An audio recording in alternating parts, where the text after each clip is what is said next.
Bouncer Matthew Compton said the UFC fighter War Machine, who had his name legally changed from John Koppenhaver, punched him several times in the mouth. Compton said he was dazed. Wait a second. Did he really change his name to War Machine? Whose man's is this? Oh my God. His lip was split and 2 of his teeth loosened. I hate this dude's face. So, I'm pretty sure this is the case of, what's his name? Fucking, the dude who calls himself War Machine and beat the shit out of his girl. I believe that's what this one is about, but I guess we'll find out together. Yeah. No, man, if anybody gets in my face, obviously you can't hit them, right? Or you're off the show. You'll use your best judgment. Oh, okay. There are consequences for everything. Okay. And you'll use your best judgment. All right, what if it's self-defense? Yeah, we're watching some JCS. That's just the kind of day we're having. Use your best judgment. Knocked him out, yeah. Third round, yeah. Knee. You're insane. See, he's insane. This one is good. Knocked, you know. Where was it? Where was it? Who'd you San Manuel, Mike Robles. Mexican guy, he Robles. thinks he's all the shit, but, you know, I put him in his place. This morning, I already went to the gym at 5:45. I was hoping I could get a second trip today, you know, so. But I've been shadow boxing in the bathroom, so. You're a good fighter? Of course, that's why I fight. If Yeah, I I think wasn't these good, are- I would have fucking quit. I think these are MMA fighters, or UFC. I don't know which. They're one or the other. You gotta muscle up a little bit, though. You Yeah? seem a little bit soft. All these guys are coming in all. Yeah, but, you know, I got 6 inches of reach on them. All right. You'll be able to use it? Probably not. Yeah. I mean, we'll see. I mean, what are they going to take me down? I mean, that's okay. That's what they're gonna do. That's okay. They're gonna take you down and beat your face in. What's all over Oh. your tat? What are all those tats mean, man? Anarchy. Game bred. That means I was born and bred to fight, never quit. That's a long story. That's a long story. You peeking through keyholes at naked women? What is that? Nah, she's little. She's only like 8, probably 12 or something. She's praying. Got me some impaled people. So I like them. When I was a little kid, I saw that movie Dracula. Yeah. And the impaled bodies in it. Got me excited, so I decided to get that tattoo. Okay, no, this guy is fucking weird. Like, right off the bat, he's fucking weird. It says War Machine. It's my fight name. War Machine? Yeah. Yeah, that's the guy. That's the guy. That's that War Machine dude. Fuck him. John War Machine Koppenhaver? Yeah. These were the audition tapes for Season 6 of The Ultimate Fighter. For those of you unfamiliar with the program, Yeah. the basic premise is similar to the genre of reality TV. You have a group of total strangers confined to a relatively small living space, multiple cameras to film each and every development that might occur, and all external sources of stimulation are taken away without exception. This means no phone, no TV, and absolutely no communication with the outside world. The simple reasoning behind this is to create tension, as tension can lead to hostility, and hostility can make for great television. That's literally the formula for every single 90s TV show that I ever saw. It's, we're gonna put y'all in a house, we're gonna isolate you, you can't talk to nobody, and y'all are just gonna fight each other. That's just what it is. I want to go. So what if you I want to go on Friday. I want to go. I don't want to be here anymore. I do not want to be amongst you lot. I'm sorry. I'm sorry. I don't want to be around people. They're giving to my fucking shit about how I'm feeling. I hope the public vote me out because I don't want to be here. I fucking hate it. I fucking hate living with these two-faced. I'm sorry. This is just classic drama television. And because I don't suck people's fucking assholes, I'm up for eviction every week. But I ain't sucking asshole. I'm not gonna suck fucking assholes. The only real difference between the more mainstream reality shows, Alright. such as Big Brother, compared to the considerably more target-marketed Ultimate Fighter, is that the participants are solely made up of professional MMA fighters. Not only that, but they are each put into a single elimination tournament in which they must compete against each other, with the winning prize being a 6-figure contract with the UFC, the world's leading MMA promotion. To put in simpler terms, 16 guys live in a house together for 6 weeks, and they all fight in a cage every few days until just one victor remains. That's the entire show in a nutshell. So it would come as no surprise that some of the characters that voluntarily put themselves in this situation aren't exactly the most mentally stable of individuals. Seriously now, dog! Straight up! I will knock you the out right now! What's your worth? It ain't worth, dog! What are you talking about? Stop! Okay, I'll be honest, I did not know that there was a show like this. I don't remember this ever airing. I don't. Stop! Man.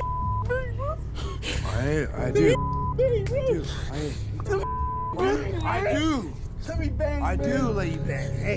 What does that even talk? What is he talking about? Let me bang, bro. What does he mean by that? Bang again, man. I let you bang. I let you bang. Let you bang. Let you bang. Just on a quick side note, it really is a shame the producers decided to put pretentious and dramatic music over this segment, as it somewhat takes away from the unintentional comedic brilliance of the moment. Yeah. That's too soft. No. It's characters like this, of which there have been many, that have made the show one of the most popular in the world among the 18 to 25 male demographic. The program can make anyone a viral sensation for both the right and wrong reasons. Heroes and villains... It's just really funny watching these two dudes face to face, and he's just like, let me bang, bro. Let me bang. Let me bang, bro. What? alike have become superstars of the UFC via this route of indoctrination, one of whom was 26-year-old Jonathan Koppenhaver, aka War Machine, who started off the show as one of the least popular contestants. His first few segments of airtime consisted of him either getting drunk, destroying property, fighting with other contestants, or making crude and indelicate remarks over a multitude of sensitive topics. He acted in a brash and somewhat primitive manner. Why is he hitting himself like that? What is wrong with these guys? Throughout the first half of the series, yet he managed to turn things around in episode 8, as he finally opened up and bared his soul in the lead-up segment to his fight. Before being here, you know, people would always say stupid shit like, your past, your childhood, this and that. You know, it could affect the way you turn out, you know. It could affect dumb things even like, oh my God, like fighting or whatever, anything. Sorry, I'm like, dude. yeah, right, dude. But it doesn't matter, man. My dad died. I gave him CPR, big deal. Oh. Big fucking deal. No, Is that why you're so angry all the time? I thought, oh yeah, I'm strong. I got past all of that. I don't ever think about it, ever. But I'm just here now, nothing to do. And, you know, I think about everything. He went from the least to the most popular fighter over the course of a single episode, and although he lost his fight via close decision and was eliminated in the first round, he remained a favorite from that moment on, and was even given a second chance at the show's pay-per-view final where he faced off against another popular contestant. The fight essentially guaranteed the winner a place in the UFC, and losing in the show could now be redeemed for one of them, but they needed to win, and win in spectacular fashion. I rode my bicycle past your window last night. I roller skated to your door at daylight. It almost seems like you're avoiding me. I'm okay alone, but you got something I need. Well, I got a brand new pair of roller skates. You got a brand new key. I think that we should get together and try them out, you see. I've been looking around a while. You got something for me. Oh, I got a brand new pair of roller skates. You got Ooh, that knee to the face, son. a brand new key. That's it. J-Rock's in big trouble. War Machine also has a first match, and that's it. Won it. It is all over. What a turnaround. I feel like that song has been featured in a bunch of movies.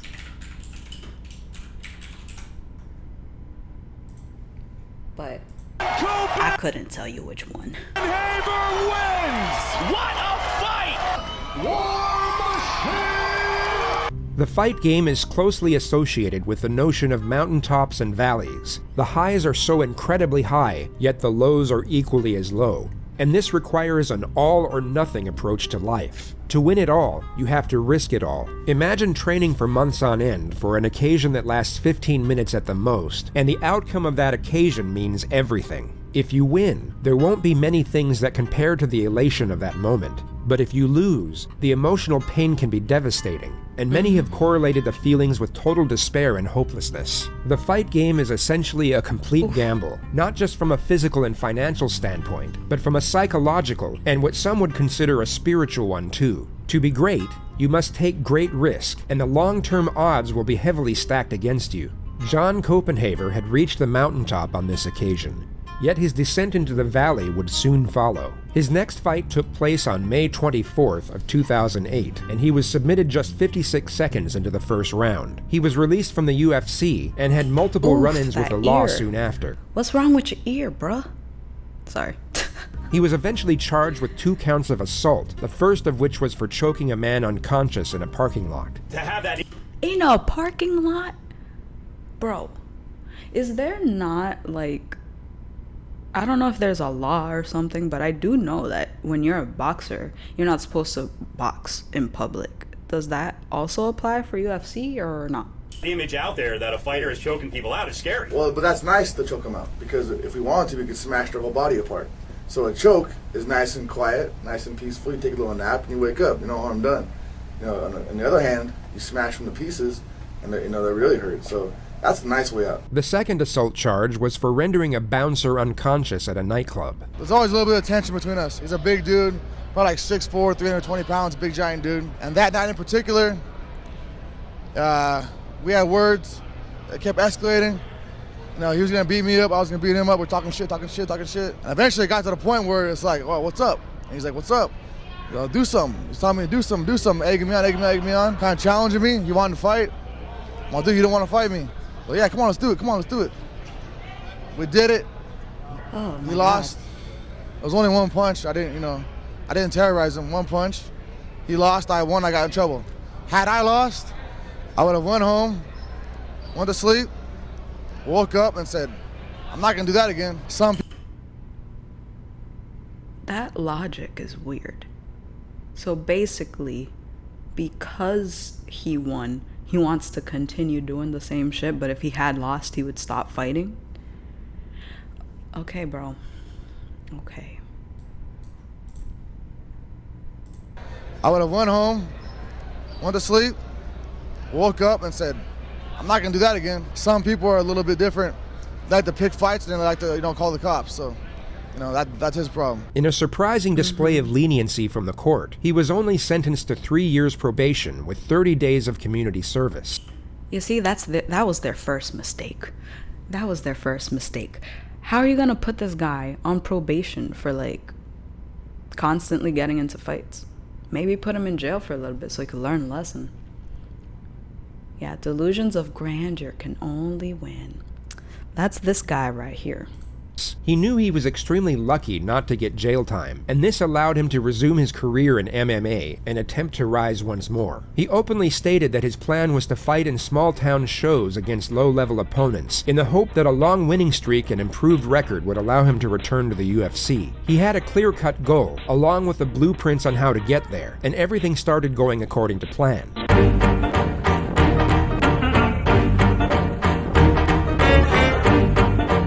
He is just wailing on him. Her ability of War Machine should not be questioned. Okay, this guy is terrifying. All I see is him just getting on people and pounding their face in. That's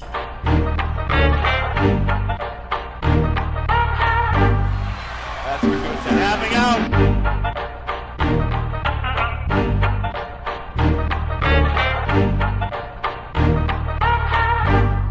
He's out.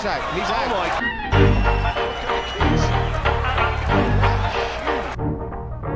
Ariel Helwani for fanhouse.com, being joined by MMA fighter War Machine. And War Machine, you are on an impressive 3-fight winning streak as of late. You feeling a little more comfortable in your MMA career now?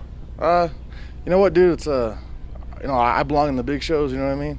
So I've been going around and beating up these undefeated hometown heroes like De Lorenzi up in Canada and Rashad Woods in DC. And these are just guys that I'm supposed to be, you know what I mean? I'm the real deal, dude, you know? The cockiness is so gross. These are dudes I'm supposed to be, you know? I'm supposed to be in these big shows. I'm not a scrub, so I'm just I'm just gonna keep on kicking ass until I get back into the UFC or back into a big show. At this moment in time, the UFC required a 6-to-1 win-to-loss ratio. No, this is the guy who beat the shit out of his girlfriend and nearly killed her. I'm pretty sure that's the guy. To even be considered for a contract. This meant John had to win 3 more fights to get another Is this the guy who eats some... Oh, I don't know who you're talking about. Was it the kid from Florida? Who ate someone's face? Because that's the only one that I am thinking about. I'm sorry, now I'm lost in my brain. Like, who are you talking about? Shocked. He would win the next 2, one by submission and the other by technical knockout, but then lose. Yeah, the kid in his 20s. He had like a break with reality, and I think it was a couple that he killed. It was an older man and an older woman, and he killed them both by mistake. Because he was having What bothers me about that one though is his parents knew that there was something wrong with him, and they were just like, yeah, it's fine, it's okay, just let him be. He was also a beefhead. Was he? Honestly, I'm gonna need a brush up on that one. I'll go on to that one after this one, actually. Lose the third via a close-fought split decision. This loss would have been a very hard pill to swallow, as it essentially meant he would have to start from scratch. Not quite at the bottom, but not far from it. The momentum he had built was now gone, despite all the work it took to get there. It would have been a remarkably harsh dose of reality when he woke up the next morning, and he appeared to go off the rails soon after. Prosecutors played surveillance Oh, he was a big motherfucker. video from in and outside Thruster's Lounge in Pacific Beach. What the fuck, It dude? immediately knocked me back. I grabbed from my mouth and kind of fell backwards onto my butt, and it took me a few seconds to kind of come out of my daze. Bouncer Matthew Compton said the UFC fighter War Machine, who had his name legally changed from John Koppenhaver, punched him several times in the mouth. Compton said he was dazed. Wait a second. Did he really change his name to War Machine? Whose man's is this? Oh my His lip was god. split and 2 of his teeth loosened. Seconds later, he said the brawl moved outside where another security camera captured the action. Beyond aggressive. Crazy almost. That's the best way I can describe it. Just he was seeing nothing else. He was rendered a term of 1 year to be served at the San Diego County Jail, but was granted a 2-month delay before starting his sentence. He reportedly used this time to mainly go out and party, but also managed to cram in one final fight just days before his surrender date. Had a tough battle with John Alessio. Match didn't go your way. Care to reflect on it? I actually did a lot better than I thought I was going to do. I pretty much knew I would lose it, unless I got a lucky knockout. I trained for 5 days for the fight. I'm in the worst shape I've ever been in my whole life. So I was like, oh man, it was a weird mental game going into this fight. 'Cause usually I'm confident, I think I'm going to win. This time I really knew I would lose, but I was hoping for a lucky something. The way he talks, like his patterns of sentences really bother me. So I did better than I thought I was going to do, so I'm happy for that. But I still would have, rather won, of course. But now I know you've had a lot of drama coming up and stuff like that. Did that at all get in your head for this fight? Yeah, I mean, sure. Fighting is a mental game, so you want to always have everything going as smooth as possible before a fight. So I have a lot of stress, I'm gonna go to jail and for a year next week, and you know, I just don't want to go to jail because it's gonna be boring. You know, I can't train, I can't fight, I can't get laid. You know what I mean? Actually, he was wrong about that. You could train in jail because you ain't got nothing else that you doing in there. So maybe that's the best place for you, bud. I mean, I can't even have delicious snacks, no pizza, nothing. You know what I mean? So it's gonna suck. But I mean, I'm not worried about nothing else. I don't think anyone's gonna try and mess with me. I mean, Yeah, not just train. He can, you know, get some action, if you know what I'm saying. I mean, it's county jail, it's not prison. So everyone there is a year or less, so they all want to go home too. So I don't expect, and I'm not in a gang, so there's no reason for people to mess with me. I'm just gonna mind my own business, read some books. I'm gonna read some books, do push-ups and sit-ups and all that kind of stuff. You ain't gonna read no books, son. Any last thing you want to say to the fans out there? Thanks for sticking by me, and you know, I'll be back in a year, and I'll be in shape, and I'll do good fights. So. He was initially meant to serve exactly 1 year in jail, yet would go on to serve over 2, as the judge extended his sentence due to preceding street fights that came to light. He was made to serve a large majority of his time in solitary confinement for undisclosed reasons. Yeah, I wouldn't mess with him either. Dude is terrifying. And he was released directly from solitary onto the streets on October 29, 2012. He conceptualized a clothing brand during his incarceration and would launch... No. I do alpha male shit. I'm sorry, this is so bad. With a friend just days after his release. He also started a video diary on social media where he virtually admitted to taking steroids and at times came across as completely unhinged and maniacal. Oh my fucking god, I'm so fucking pissed off right now. Dude, I've been craving a fucking Slurpee since last night. I want a Slurpee. I want a fucking Slurpee. And I see some. He's really over here ranting about how badly he wants a Slurpee. Is that some alpha male shit too? 11. So I go and I want to get a Slurpee. And I fill out my fucking cup. And the fucking bitch who fucking works there fucking tells me that I need to take off my fucking hoodie on my head. And I was like, what? Huh? And the fucking bitch tells me that I have to fucking take off my hoodie or she's not gonna fucking serve me a fucking Slurpee. Are you fucking serious? Oh my god, I'm sorry. Are you fucking serious? I'm fucking freaked the fuck out. And then the fucking other asshole that works there says he's gonna call the cops. Is he okay? Oh, I wanna smash the fucking motherfucker. So I fucking... This is ridiculously absurd but scary because you walk by motherfuckers like this any given day anywhere. Yeah. I think that's what has like gotten to me when it comes to watching all of these like videos about people who do these crazy things. These are just regular people just out here. And a lot of them just haven't done something fucked up enough for them to end up in jail. They're just out here acting like this. I dumped my fucking Slurpee on the floor so those fucking dumb motherfuckers could clean it up. Why? Oh no, Phil. Oh my god, I'm so fucking mad. Why can't I just get a fucking Slurpee? Why? You just want fucking Slurpee. Hey, at least they like you. I used to get paired up with people like this for group projects at school, and they fucking hated me. They wouldn't do shit. I would have to do all the work, and then they'd take all the credit. And I'd just be there like... Why that motherfuckers gotta harass me and tell me to take out my fucking hoodie? I'm gonna go to this other 7-Eleven right now. I'm gonna get a fucking Slurpee right now. And these motherfuckers better not tell me to take off my fucking hoodie. And they better not give me a hard fucking time. Why does he talk like that? That's my question. Like, what's going on up here? Like, did he just get hit really hard in the head? And now he just talks like this? These motherfuckers. Oh my god, this motherfucker better not fucking tell me to take off my fucking hoodie. I'm gonna snap. Ugh. Fucking A. Look what I got, Slurpee. Look at my hood still on. Yeah, you know what, man? I'm fucking really glad this fucking dickhead right here, he sold me a Slurpee, because if that motherfucker wouldn't have given me a Slurpee, then I had to boycott.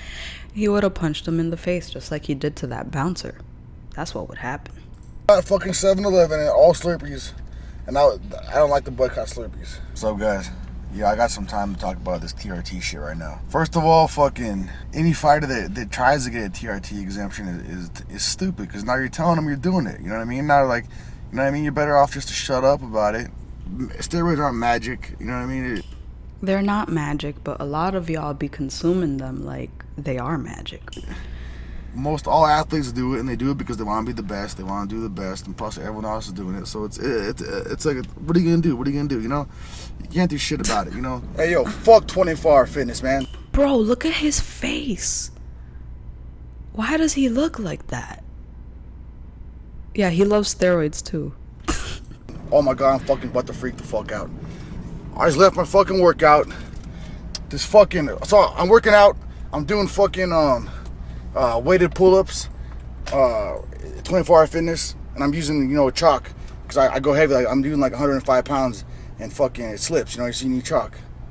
And some just fucking, like little fucking post-jail War Machine looks like he would rip you in half. Like, no, I would never want to see this guy anywhere. Old skinny white fucking little bitch, this little man. I'm like chalk in my hands, and I fucking walk up. I walk up to the bar. He goes, "Hey, chalk's not allowed in this gym." And I was like, "What?" He's like, and I was like, "I don't give a fuck." And he's like, "Oh, you don't give a fuck?" I said, "I don't give a fuck." I said, "Get the fuck out of my way, motherfucker." And he's like, "Oh, I've been here for 6 years." I said, "I don't give a fuck. I don't give a fuck. Get the fuck out of my way. Get the fuck out of my way. Get the fuck." I said, "Motherfucker, you better get the fuck out of my fucking way." Oh. If I wasn't on probation, I would smash his fucking face. If it was the old days, oh my god, dude. And then I'm wearing my fucking, I do alpha male shit, fucking shirt, my tank top and shit. And I'm sorry, I can't take him seriously.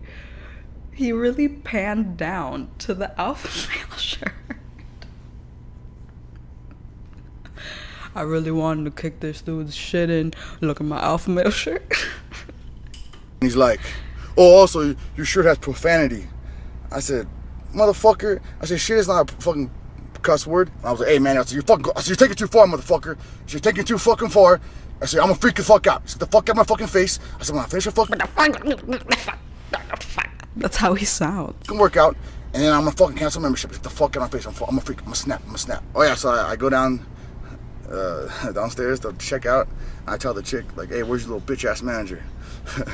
She looked at me all crazy, and then I went into the manager office. She's like, "Oh, I'm really sorry." I was like, "I don't give a fuck." I said, "Get the fuck out of my fucking face right fucking now. I don't give a fuck. I don't give a fuck. Get the fuck out of my face. Don't talk to me again in your fucking life."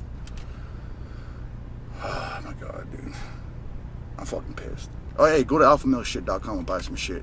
But ain't nobody wanna buy no alpha male shit from you, dog. Nobody. Cause fucking why not? Cause it's good shit, and because I don't know.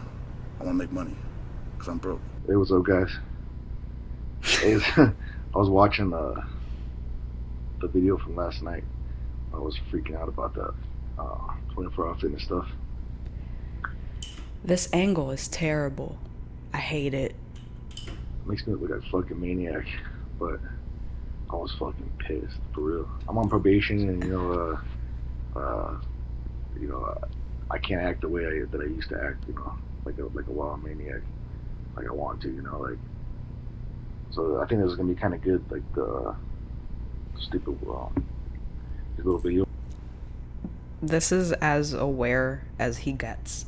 Blogs, because then, I could like kind of vent. It's kind of like a diary, like a journal or whatever. I don't have to freak out and smash people instead. It's kind of good, and it's kind of funny, because when I watch it, I'm like, fuck, dude, I look like a fucking psychomaniac. But that's all I get, man. I get so fucking pissed off, I just want to smash people, bro. I just want to smash them. So pissed off. But that guy was a dick, though. I don't know what that guy's problem was. He was highly active on social media, and his intense, albeit controversial views seemed to recapture his fan base to a considerable degree. For the first 6 months after his release from prison, rather than training to be a professional fighter, he mainly vlogged and focused on his brand, while posting the majority of his content to MySpace. Every day he would post a fresh cover. Yo, y'all remember MySpace? Holy shit. I mean, we all want to smash people, but we don't film it and put it on the internets. You're right about that. You're right. I'm sorry, I'm just reading the quote. It's, yeah, okay.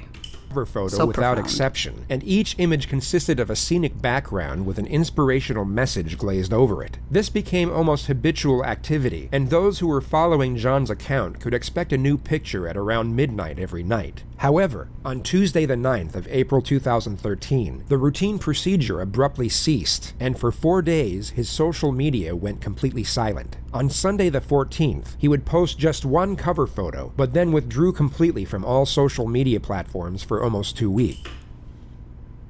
If the love doesn't feel like 80s reggae, then I don't want it. Okay.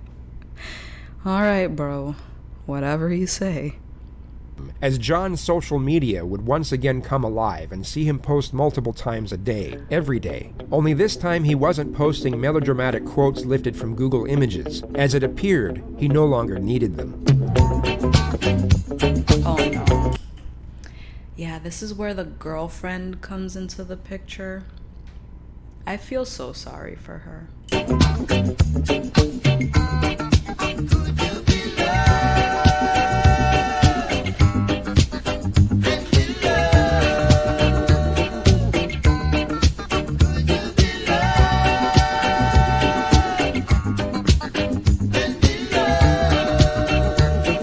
The woman in the picture was 22-year-old Christy McInday, who at the time was a leading figure in the adult film industry. She rose to stardom in 2012 when she first began as a performer, and her profile continued to skyrocket as she hit the mainstream avenues. Her and Koppenhaver met on a photo shoot for Hustler magazine during the spring of 2013, and struck up a relationship 2 weeks later. John went back to fighting and restored his winning streak, while Christy continued to rise in the world of adult entertainment. They both seemed to elevate each other's profiles simultaneously, and made several public appearances at award ceremonies and media outlets. They began receiving brand deals as a couple, and were even in talks with Bravo TV about starting their own reality show. Their crossing of paths appeared to align the stars.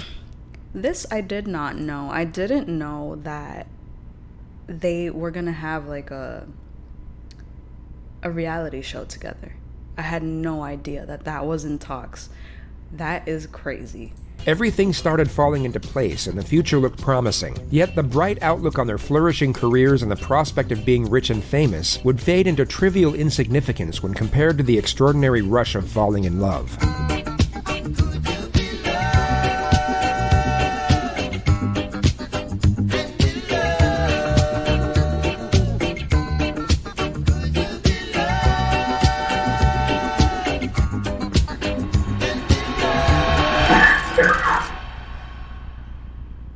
Yeah, and then it gets ugly.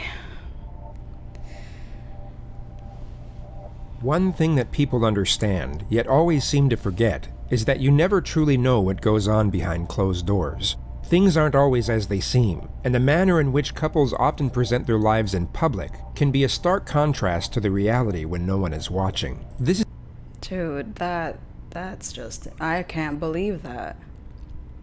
Hey, okay, how you doing? How you doing? We're just watching some JCS. Happy holidays to you. This is extremely common in abusive— You heard about Red Tree Crime, JCS inspired. I have seen them on YouTube a shit ton because I noticed that JCS wasn't uploading as much. They were having issues with YouTube. But I did watch some of Red Tree Crime while JCS was on a hiatus. They're pretty good. They're pretty good. relationships, and will often be an unspoken agreement between the abused and the Also, welcome, PPP Bang. Nice to see you.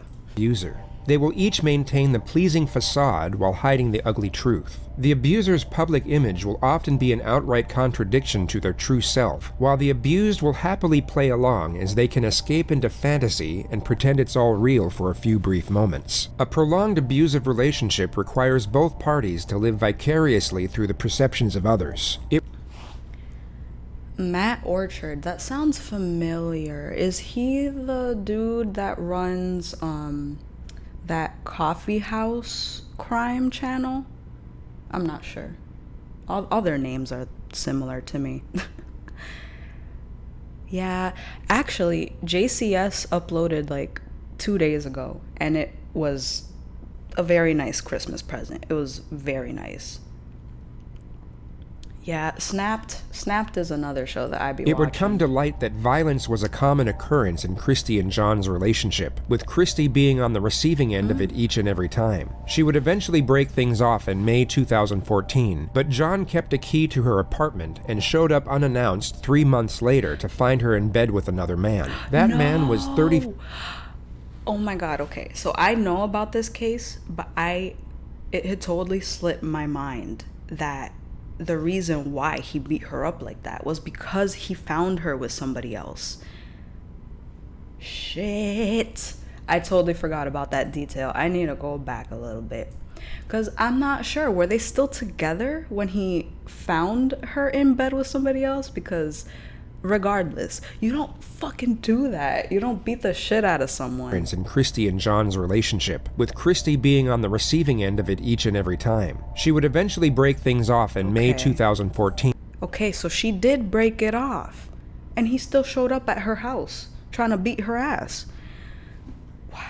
But John kept a key to her apartment and showed up unannounced 3 months later to find her in bed with another man. That man was 35-year-old Corey Thomas, who was then beaten to a bloody pulp. Oh my god, yes. Your wife and I would be friends, because I love crime stuff. I'm always watching something, either true crime, forensic related. I love watching court cases. It's just, you know, a little thing in my brain. I like to understand what is going on with these people. You know what I just watched today? Jonestown Massacre. That shit was haunting. Yeah, let's not. I hate Jonestown. I don't like that. I Am a Stalker. I don't think I've seen that. I actually don't have Netflix right now. So I usually just download things that I want to see. But if it's good, I'll definitely have an eye out for that. For roughly 10 minutes and suffered a dislocated shoulder. Wait a second. He beat the dude up 14. first? But John kept a key to her apartment and showed up unannounced 3 months later to find her in bed with another man. That man was 35-year-old Corey Thomas, who was then beaten to a bloody pulp for roughly 10 minutes and suffered a dislocated shoulder, broken nose, and bite mark to the face. He was then put in a chokehold and made to...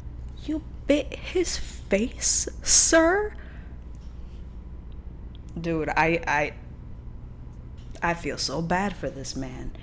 He probably was just there chilling with homegirl, like, yeah, let's just have a nice time. He probably had no idea about other dude, and he just walks in and beats the shit out of him.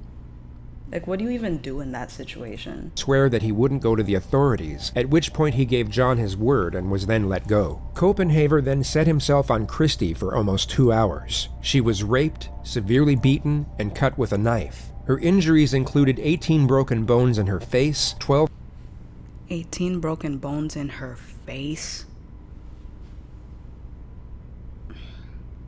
Dude, he really didn't have to bite that man. Like, that's excessive. missing teeth, 3 rib fractures, and a severely ruptured liver. Once her attacker's back was turned, she managed to escape out the balcony and stagger to a neighbor's garden where she was soon rescued by police. Officers then raided the apartment, but Koppenhaver was nowhere to be found. He went on the run for over a week and posted tweets the entire time, basically professing how misunderstood and unfairly treated he was. He was I'm so misunderstood. I'm the one who beat the shit out of these people, but nobody understands me. Fuck off. Eventually tracked down to a motel in Simi Valley, California, and taken into custody. He was held without bond at the Clark County Detention Center for 2.5 years awaiting trial. He pleaded not guilty to all 34 charges laid against him, which included 1 count of first-degree rape and 2 counts of attempted murder. His trial commenced on February 27th of 2017. Now, you will hear that all of a sudden while they're sleeping, this door... Dude, what's crazy is that she tried to leave. But this man kept a key to her place and just let himself in. How horrifying is that? Like, that's why people always say that the most dangerous period of time for a woman is right after she leaves a violent relationship. This is why. This is why. Because they try to leave and then the abusive partner is like, yeah, I don't think that you should be able to leave. You're mine. And then this is what happens. Door comes open, the lights turn on, and the defendant is standing there. Both of them are shocked. They both kind of sit up in the bed. The defendant looks at Corey. He runs to Corey. He jumps on the bed and he starts wailing on his face. Hit after hit after hit after hit. Corey sticks up his hands to protect himself, and then the defendant begins to choke him. Now, Christy, knowing that this is what the defendant does, very quickly hops out of bed and puts the 2 dogs out because the defendant has been violent towards her dogs in the past. She puts those dogs out. She then runs to the... Homie, you're that garbage that you even hit the dogs? Even the dogs are safe? Oh my god. The Nani scared me. Nani is right. Nani? And then the defendant begins to choke him. Now, Christy, knowing that this is what the defendant does, very quickly hops out of bed and puts the 2 dogs out because the defendant has been violent towards her dogs. What a piece of shit. She puts those dogs out. She then runs to the bathroom. She takes her cell phone and she makes a 911 call.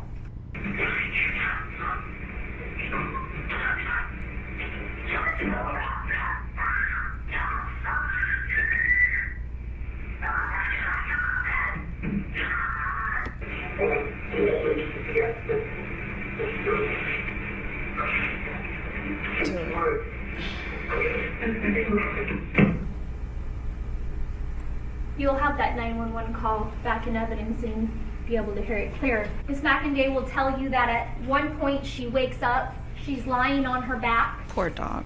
Her legs are spread out in front of the defendant, excuse my language, and he says, "That's my pussy and I'm gonna take it back." He then... No. Oh my god. This person, I hope he never ever sees the light of day. That is the most disgusting way to speak to somebody that you used to be in a relationship with. Like, that's not your object.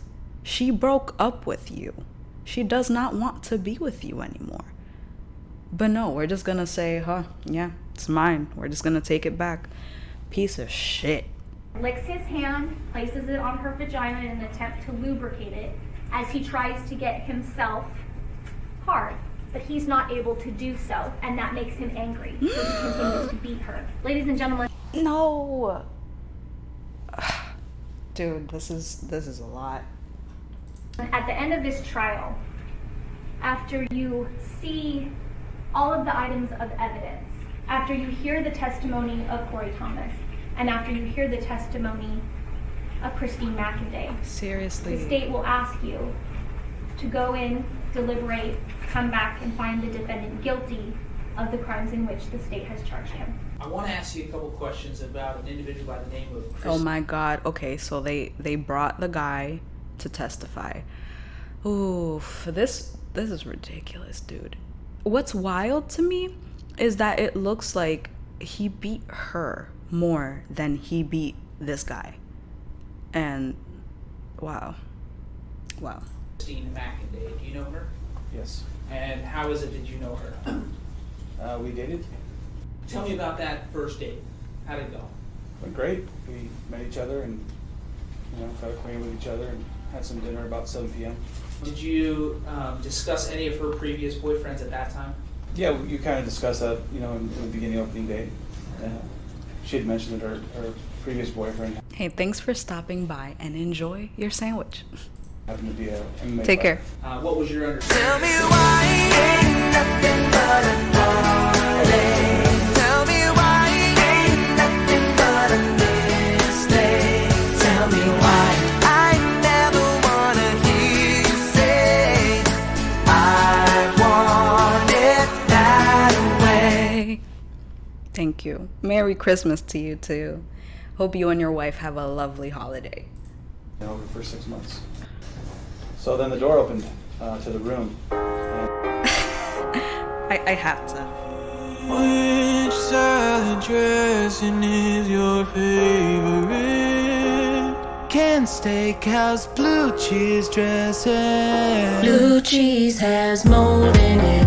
Blue cheese. Blue cheese has mold in it. Blue cheese. Blue cheese has mold in it. Ranch is good.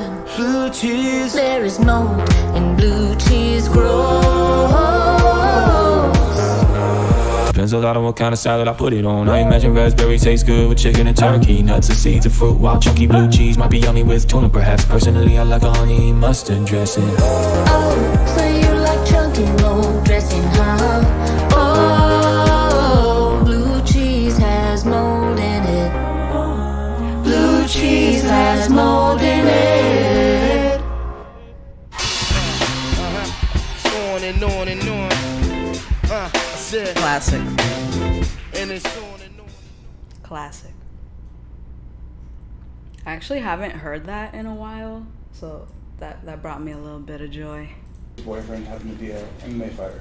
What was your understanding of her relationship with the MMA fighter previous boyfriend? Oh, she said they had no relationship. They'd been over for 6 months. So then the door opened to the room. Bro. So she told this guy that they hadn't been in a relationship for 6 months, and he's over here like, oh, everything should be fine then. And this dude walks in and fucking almost kills you. Room, and the lights came on, and the defendant was standing there looking at me. Is that individual present in the courtroom today? Yes. Can you point to him and describe something he's wearing? Oh, sure. Purple shirt, War Machine. So the lights went on at that time, and then you were able to see his face. Yeah. Describe to me the expression on his face. A very surprised, big eye, very angry look. What irks me though is like, you're walking into her house. Why are you shocked to see that she has visitors? No, not the I do alpha male shit. I can't with this guy. Like And you could see him say the words, "What the fuck?" What happens after he mouths those words to you? So I thought to myself, wow, what's going to happen next? I remember trying to put my hands onto the bed and kind of slide up towards the sitting position, but before I could get there, he had already jumped onto the bed from there to there, and he had started pounding me in the face. And where was he striking you? In the face. With he what? didn't even With think. his knuckles, closed fist. Did he land any of those hits? Yeah. Oh yeah. Okay. What's going through your mind at this time? Cover my face, but then I was just receiving hits right to the face, probably 10, 15 good, fast, quick hits. And I started to cover my face as fast as possible and get my hands up, but they were still slipping in. You know what I mean? This guy is terrifying. Like, just the way that they describe him going into like a blind rage and just wailing on him. Like, you're just, one moment you're sitting there and the next moment you're getting your ass beat. That is horrifying. The guy's a fighter, so it's like you can't cover everything. And I thought to myself, okay, I got to break him from hitting me. And I reached up, I grabbed him behind the neck with my right hand, and I pulled him down to flatten him out. So he had to put his hands out. Though as he's coming down, then he bit me here in the cheek. Okay. And I could feel the bite, and once it registered I was getting bitten, then I put my hands back up to try and break him off of my face, and then he bit me in the arm as I was trying to push him up off of me. And then he's still hitting me, slipping in a lot of hits. No, that's an animal. That guy is a fucking animal. How do you bite someone in the face while I can't process it. So I used my feet and my hands to push him away from me, and I stepped off to the left side of the bed. I tried to roll over to the side of the bed, and then he came lunging at me and immediately went for my neck from behind and put a choke around my neck. My head is about here, body's like this. He's choking me that way, and I'm looking up at the ceiling thinking to myself, oh my God, I'm not gonna die in Chrissy's bathroom. What were you feeling as he's choking you? I was starting to see stars and go unconscious. I was on my way. So then I thought to myself, well, I'm physically done. I think the only thing left here is to mentally try and change the table and see what's possible. And I just asked a simple question. I said, well, what do you want from me? Do you want to kill me, or do you want me to walk out of here? What was his response? At first it was, not really a response, just a pause. Then he moved into threatening me and telling me, well, my friends are Hell's Angels, my friends are Navy SEALs, and how do I know if I let you go you're not going to be a snitch? Did you tell him whether or not you would snitch? Yeah, I said, well, I'm no snitch. Okay. So that's that. He's like, yeah, I'm no snitch, as he's here testifying. Dude, it's okay. It's okay to be a snitch. It's okay. You fuck my shit up, I'm a snitch on your ass. In agreement to handle this and this is over, then that's what it is. Okay. But he threatened me again, and I said, well, you got really two options. You got to kill me, or you got to let me go. And I kind of tried to just change the table, and I could feel him kind of release a little bit. I got to my feet and walked around the bed. I grabbed my things from this side of the bed. I looked at him, he looked at me, we nodded at each other. And I said, okay, and I walked out the door. I went up to the other room where we were last night, grabbed the rest of my stuff, and I walked right back out, down the stairs to the front door, and left. Were you able to... Yeah, to be fair, even if I know you and we're heavily associated, if you fuck my shit up, I'm a snitch on your ass. But yeah, I know what you mean. Did you land any punches on him? No. No. And why not? Because I was busy getting punched. Okay. When you were Because I was busy getting my ass beat. leaving Ms. Mack's residence, did you hear any screaming or yelling between either the defendant or Ms. McInday? No. Could you hear anything that made you believe that there was further violence going on in that house? From hearing anything? No. Because in my mind, I mean, I was never, hitting a girl is not something that I would ever be able to understand doing, so. Ooh. That's really heavy. I wonder if he feels any guilt at all for having left her in that situation with him, because he probably had no idea that she was gonna get nearly murdered that night. Wow. Heavy. And in my mind, what did you say? Hitting a girl. Hitting a girl. Yeah, I was raised with three sisters, my mother, and that's not something that would process in my mind. So I thought two guys fought, that's the end of it, and I'm spent, I'm sure he is, and move forward. Do you have quite an affinity for animals? Oh no, they had her testify. That must be rough for her. Yes, I do. Do you have several pets? Yes. So during this time period that we're going to talk about in a little bit, which would be August of 2014, can you explain how many animals you had and what kind of animal they were?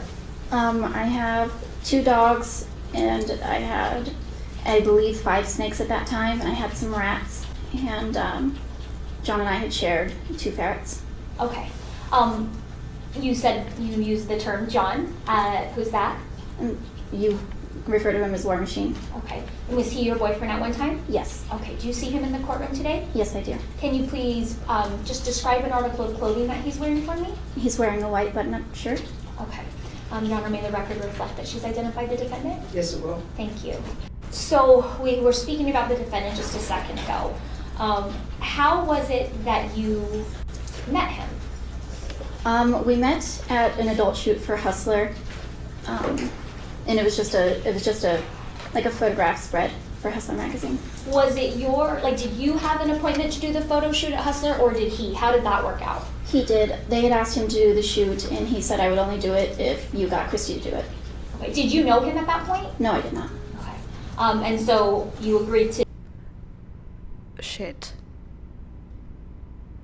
So he personally requested her, and they didn't even know each other yet?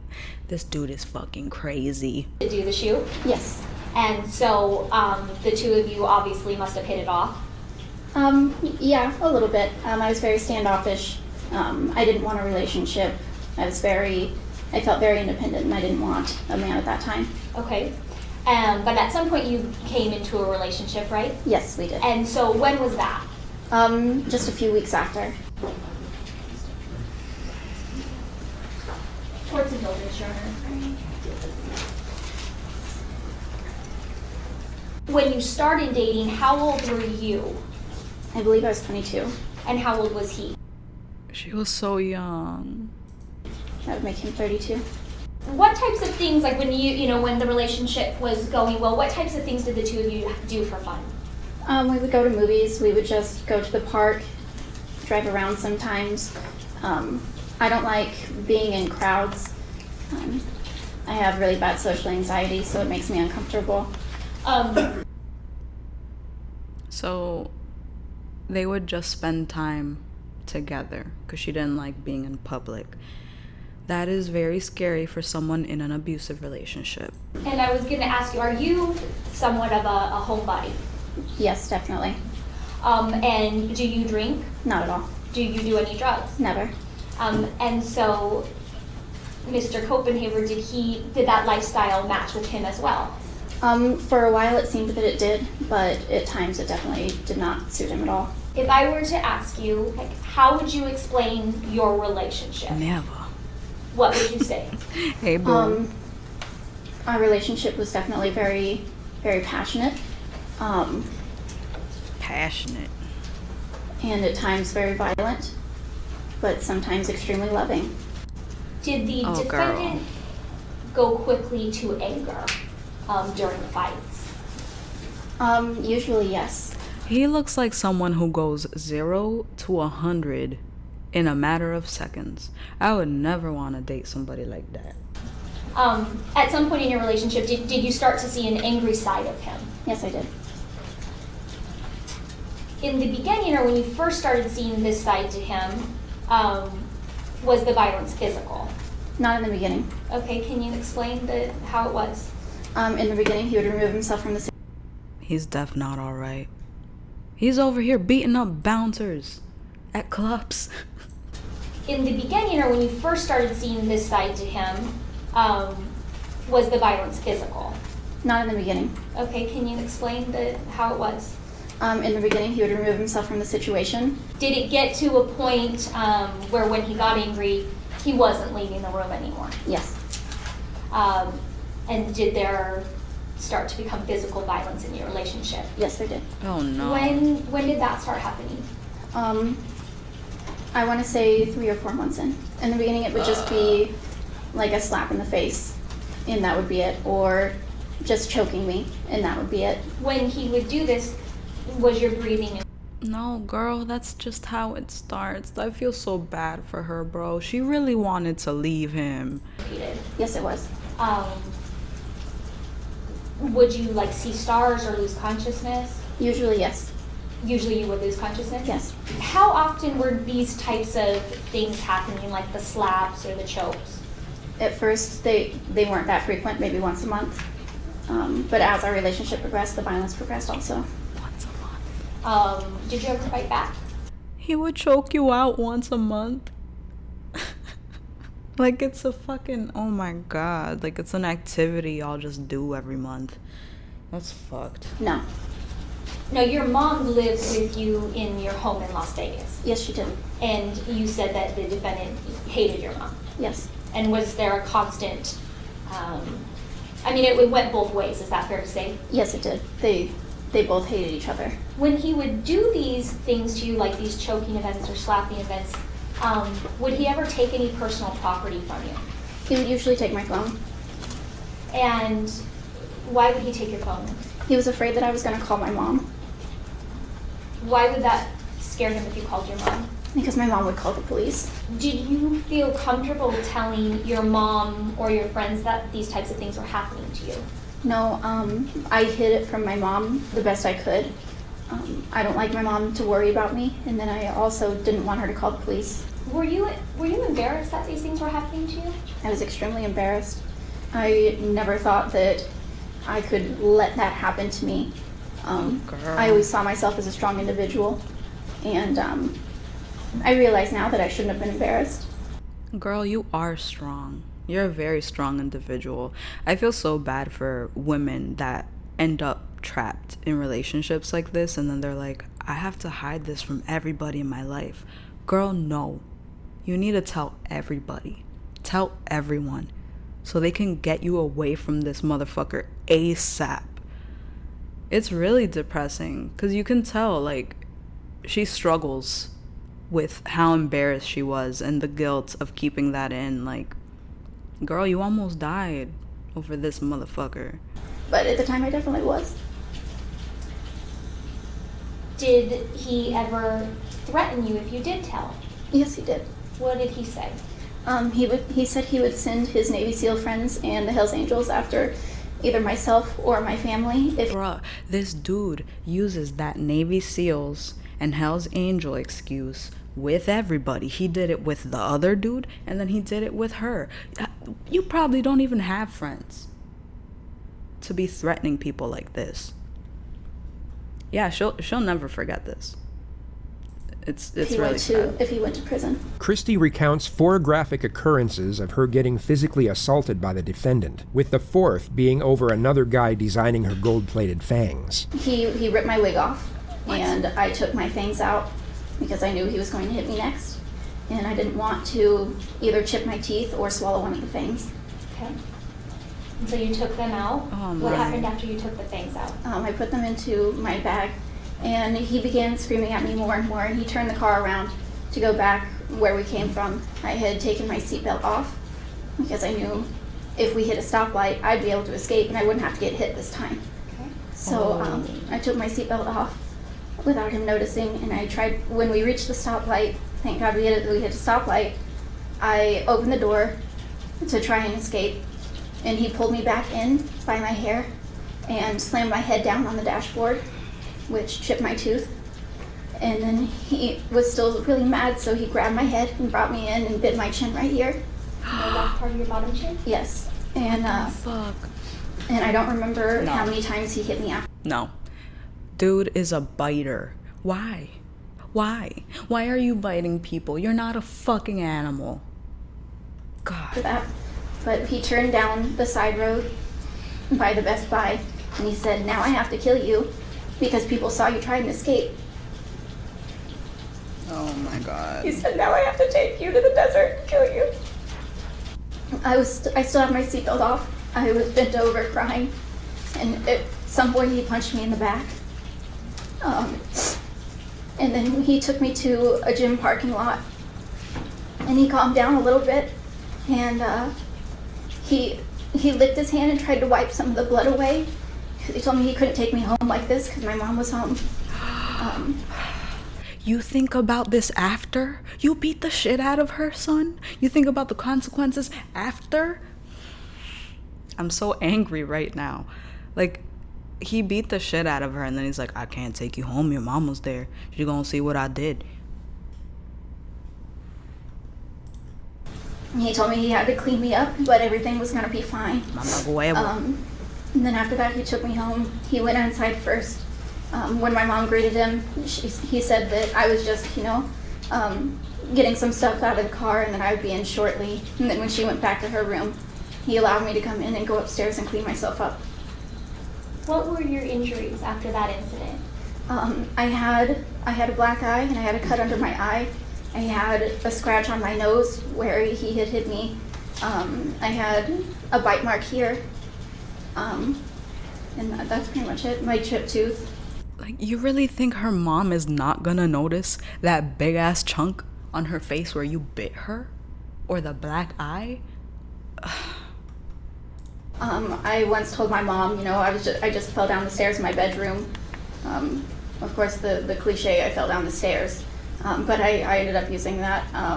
I told my friends that, you know, it was just a dog scratch, or, you know, my dogs are large, that a dog had hit me in the head, like head-butted me. Like, it was, I would just come up with any excuse that I could use. You said in the days afterwards, he would take care of you. So let's say that, you know, there's an incident. Oh yeah, let me take care of you after I beat the brakes off your ass.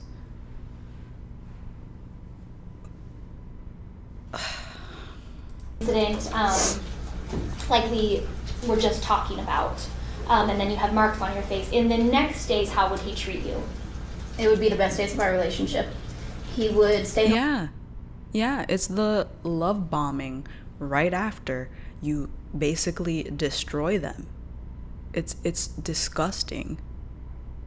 And then if your partner says like anything to make you feel bad about it, they're like, well, I took care of you after. Am I not a good person? No, eat a dick. Home from training just to be with me, and we would watch all my favorite movies. He would go to the store and get all the snacks that I wanted. He'd go get coffee for me. We would order, you know, take in or delivery. He would just be around me and make sure that I was okay. Was he loving during those periods? Extremely loving. Oh yeah. This is known in psychology as the cycle of abuse, or more specifically, phase 3, sometimes referred to as the honeymoon stage. After an abusive episode, the abuser will often seek connection. They will act romantic, apologetic, and remorseful. The abused will primarily feel relief in that they are no longer being attacked, but they may also begin to feel a stronger connection to the abuser due to the abrupt switch of contrasting emotions. When intense fear and intimidation is directly followed by affection and warmth, the intimate nature of the latter can become significantly intensified. The abused will then feel reassured and hopeful about the relationship, and this denial approves the illusion of safety. During therapy, the counselor will often refer to this as the merry-go-round. The reason for this is because the cheerful image of an amusement ride is believed to make it less intimidating, and therefore easier to both spot and then accept when the cycle of abuse is occurring. Christy then goes on to graphically recount just one of the multiple times she was raped by the defendant. When this is going on, are you saying anything? Are you fighting? I start by saying, no, please don't, like, I don't want this to happen. And then I just give up. Did you make clear to him that this is not what I want? Yes, I did. I began crying at some point. I tell him, stop, and then I just lay there. After it was done, how did it end? He got off, and then I went to the shower and just kept crying. And he started screaming at me, what the fuck's wrong with you? After this event happened, did you still maintain a relationship with him? Yes, I did. Why did you continue to stay with him when these things were being done to you? I loved him. I would have done anything for him. Oh no. Mija. I just wanted to be with him.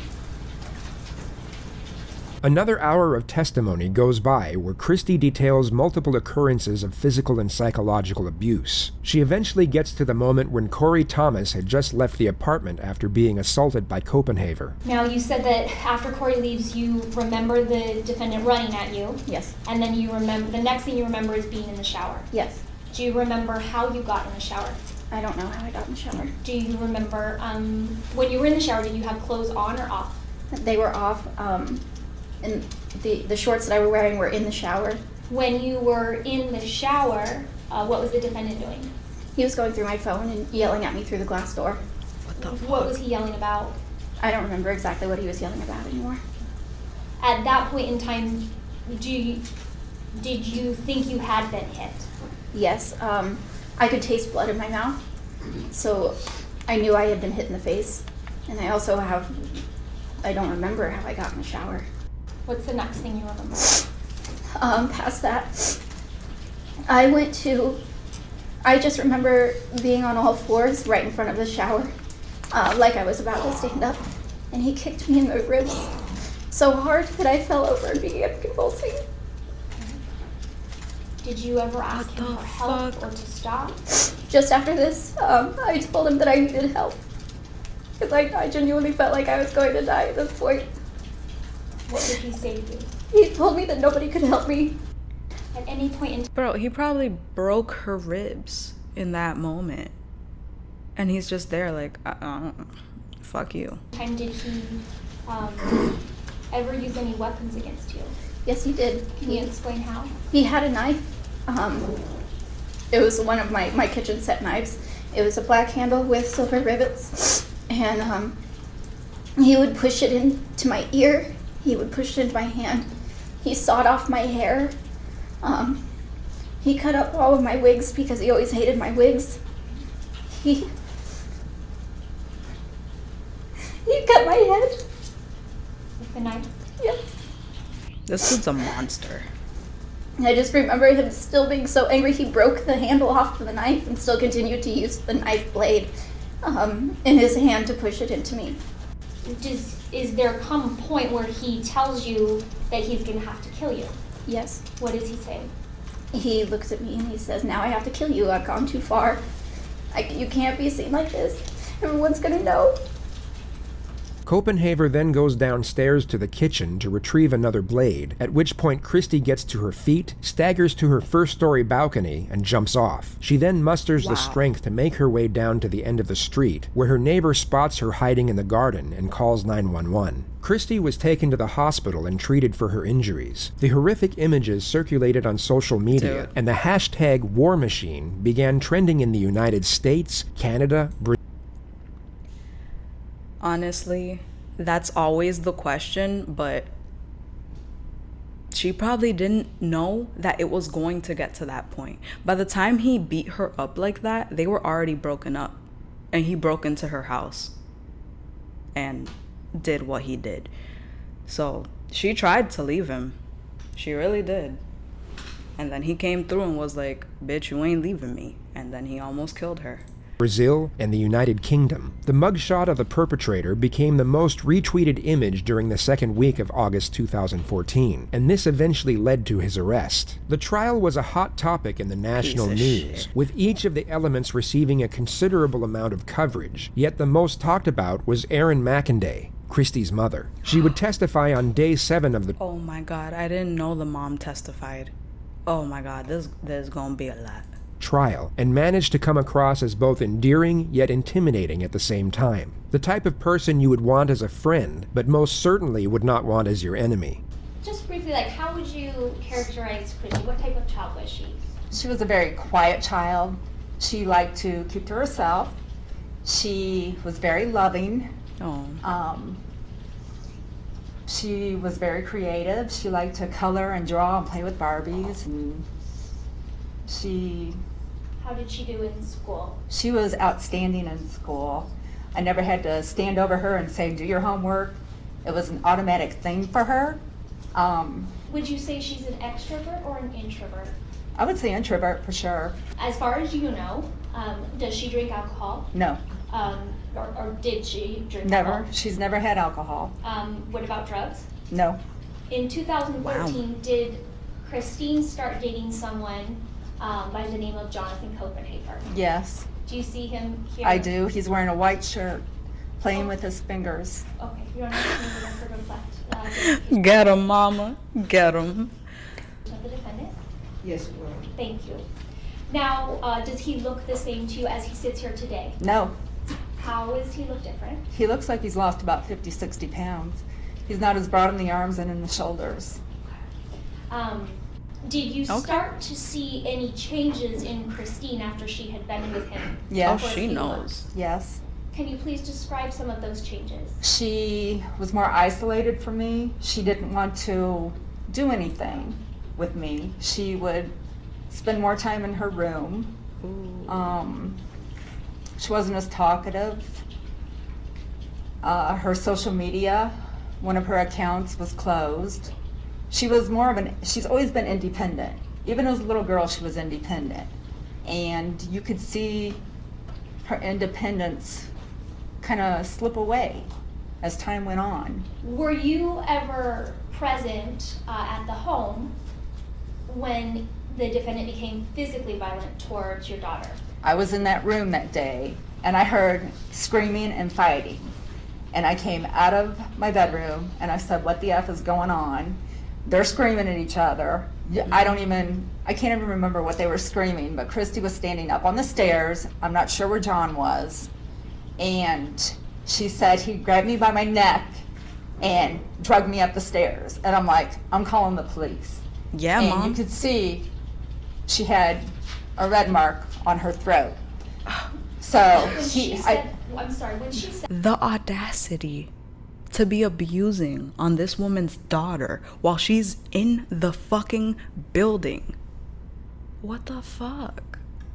that to you when she said he grabbed me by my throat. Is she talking like you and I are talking, or is... No, she was screaming. She was hysterical. Okay. I think at that point, John had gone up to the bedroom to pack his stuff, because when I said I'm calling the police, he's leaving. And he stood in the closet with his laundry bag, taking his clothes and stuffing it in there, going, I'm going to kill you. I'm going to kill you.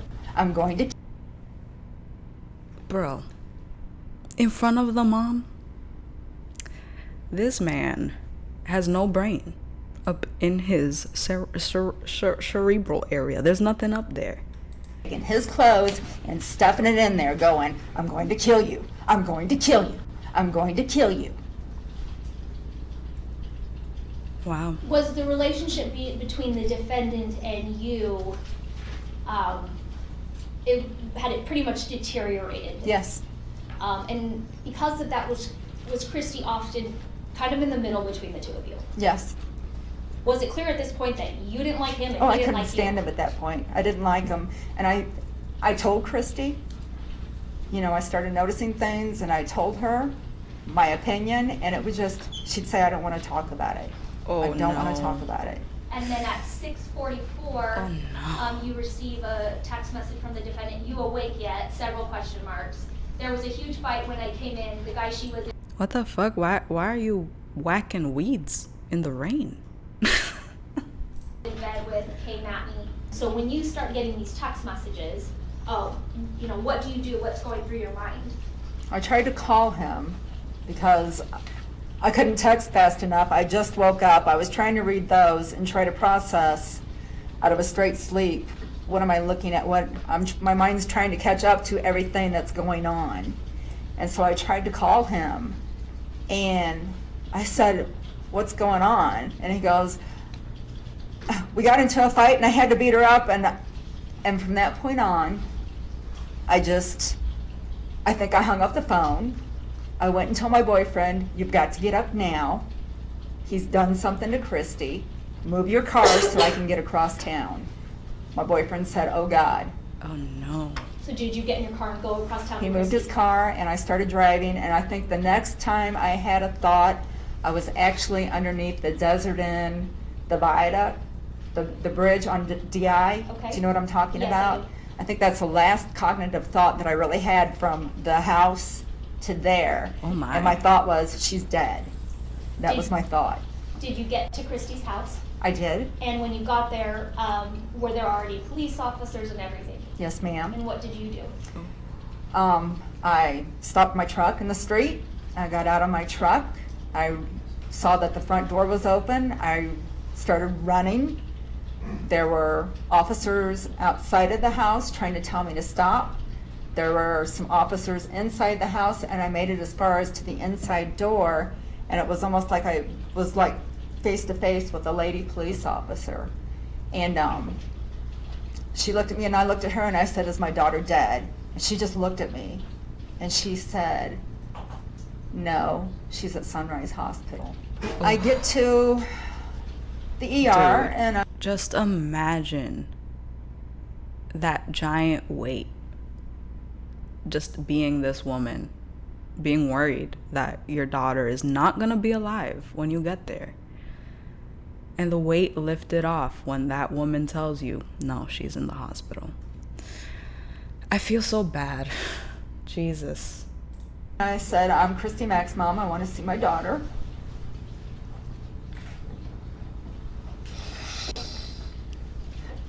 And they took me to her room. Oh no. Dude, yeah. To have to see your daughter like that.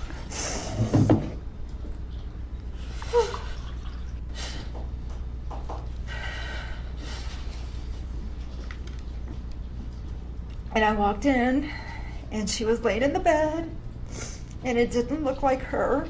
Uh-oh. And I walked around and I grabbed her hand. And she said, please don't cry. So I squatted down underneath the bed. Damn, so I might wouldn't cry. upset her. And I held her hand and I cried. A mother's love. While you were speaking with Christy, did you attempt to help her find something that she was looking for? Yes. And what was that? Her cell phone. Did you text the defendant and ask him for it? Christy told me that he had taken her cell phone. So I started sending him text messages that I wanted that fucking phone. Mm-hmm. Were you ever able to get the cell phone? No. That man is a piece of garbage. If looks could kill. According to the Journal of Neuroscience, the mother and daughter relationship is the strongest of all bonds. The part of the brain that regulates emotion is more similar between mothers and daughters than any other intergenerational pairing, and this means a mother is more able to put herself in her daughter's shoes when facing a problem, and thus empathize with her struggle to a far greater extent. Without talking about your conversations with Christy, was there a folder on Christy's phone that she specifically wanted you to get? Yes.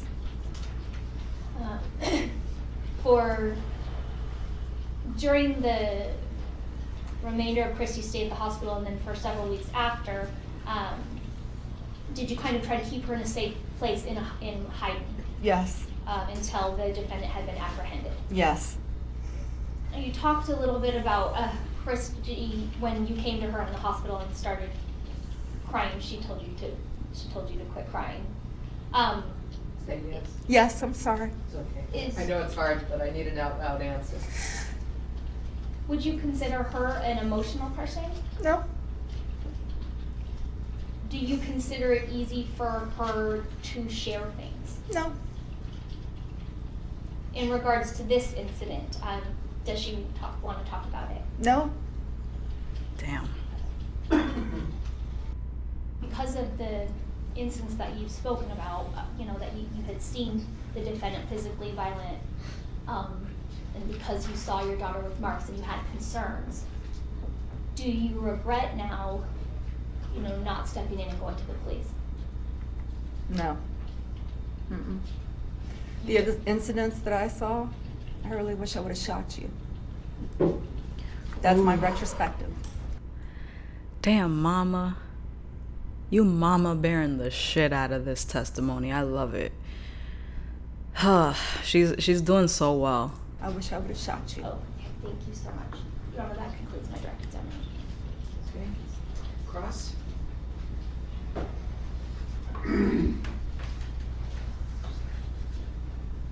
Yeah, look away like the pussy you are. The trial lasted 3 weeks, and the verdict came in on March 20th, 2017. Verdict. We, the jury in the above titled case, find the defendant, War Machine, a.k.a. Jonathan Koppenhaver, as follows. Count 1. Battery constituting domestic violence, strangulation, guilty. barricade. Guilty of battery constituting domestic violence. Court, Count 2, coercion.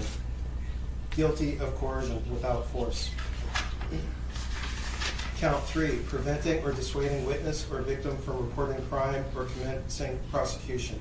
Guilty of preventing or dissuading witness or victim from reporting crime or commencing prosecution. The jury deadlocked on the 2 counts of attempted murder, but Koppenhaver was still convicted on 29 others, including kidnapping and sexual assault with a weapon. He was sentenced on June 5th, 2017. Erin McAday and her daughter, Christy McAday, both made brief statements before the sentencing of Jonathan Koppenhaver, the 35-year-old mixed martial arts fighter known as War Machine. I don't know if my life will feel complete in 12 years, or 20 years, or even 30 years.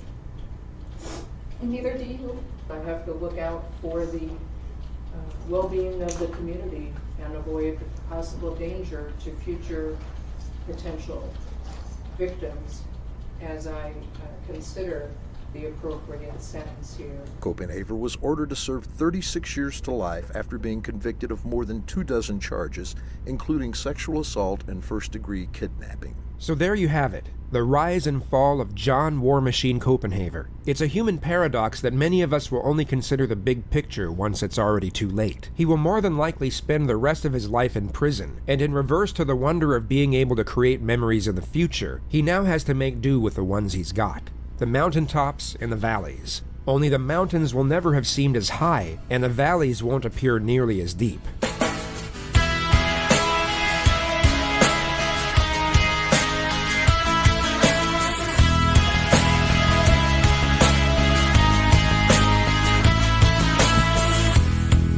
Wow. No, thank you, JCS, because that was a lot. Oh, shit. For me, what hurts the most about that case is that she fought so hard to live. And just imagine what would have happened if it would have been like all these other stories where women in abusive relationships just get murdered. She was like this close to getting murdered. And she had to jump off a balcony to escape this motherfucker as she's fucking bleeding. People like that should get more than 36 years, in my opinion. But hey, they did 36 to life, so hopefully he gets some other shit wrong while he's in jail and he has to fucking stay there forever.